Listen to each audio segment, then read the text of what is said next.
Okay, an interview for Jornal Strada Okay. with the CEO from Karsan.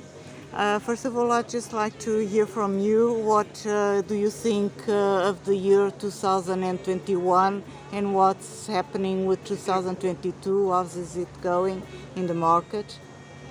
Uh, in the last 2 years, because of the effects of COVID-19, there has been a very big pressure on the demand from the market, and it was all accumulated for the next years. And we see an opening this year, beginning of the start of the year. There has been some openings, but still there's a pressure on the market. We see it, and it's going to be more, the volumes will be more higher starting with the last quarter of this year, I suppose. The tenders are increasing. Now there is also a big push for the market for the transformation to electrification from the European Union, especially on the bus side. There will be really higher numbers coming under the pressure of COVID. There will be more numbers. And Next how's year. the Iberian market going? I think What that, is the that share? there is also a lot of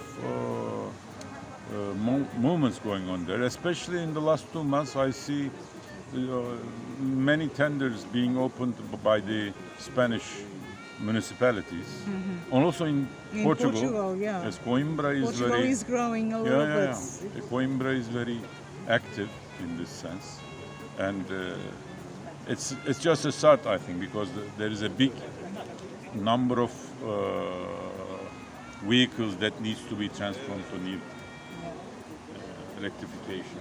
So And, I think very market is pushing up. One last question. Your motto is the future is already here, but how do you feel about the future, the upcoming future itself? Well, I think electrification is already in place. It's going on, and it's a matter of speed to change all the vehicles in the market to be electrified in the next 2 years, 3 years, 4 years. Do you have There any was some- particular planning for the near future, the future ahead? Yeah, but well, it's already under pressure from the municipalities, governments, because governments push all the municipalities to electrify their parks, and some people put 2030 as the objective. Some governments put 2033, 34, etc. But this is something is going to happen. That's for sure.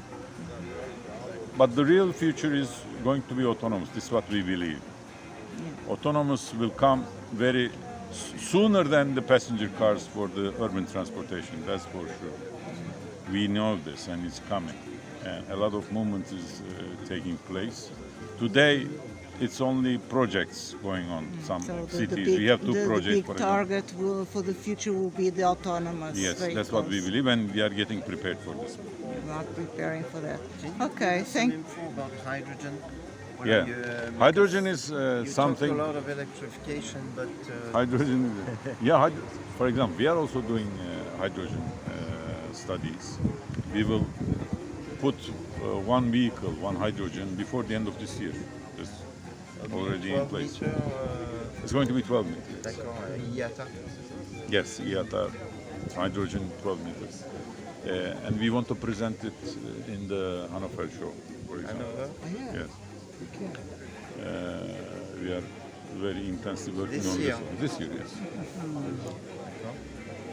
So So all these our models. motto is to be one step ahead. So we want to be not the follow. We don't want to be follower, but we want to be followed. So when you work with BMW on the electrification, with whom do you work on the hydrogen without?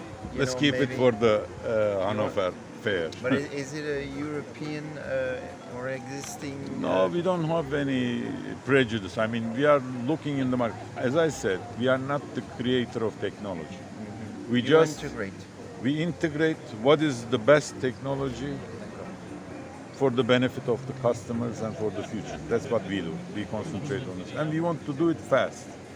That's what we but do. don't you think that on hydrogen, for example, there is a problem as for infrastructure for charging the hydrogen, Yes, of the course. liquid, and so But- what's the use of presenting a hydrogen bus if there is not all this structure right now, infrastructure?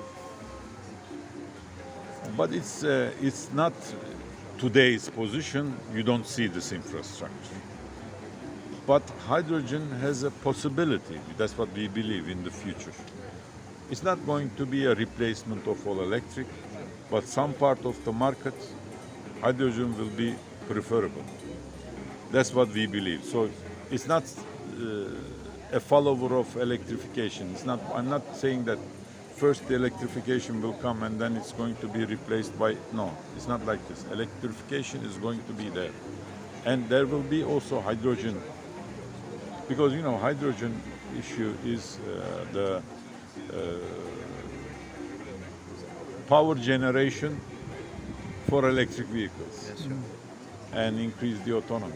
So this is, you need to put another system which is going to generate energy for the batteries.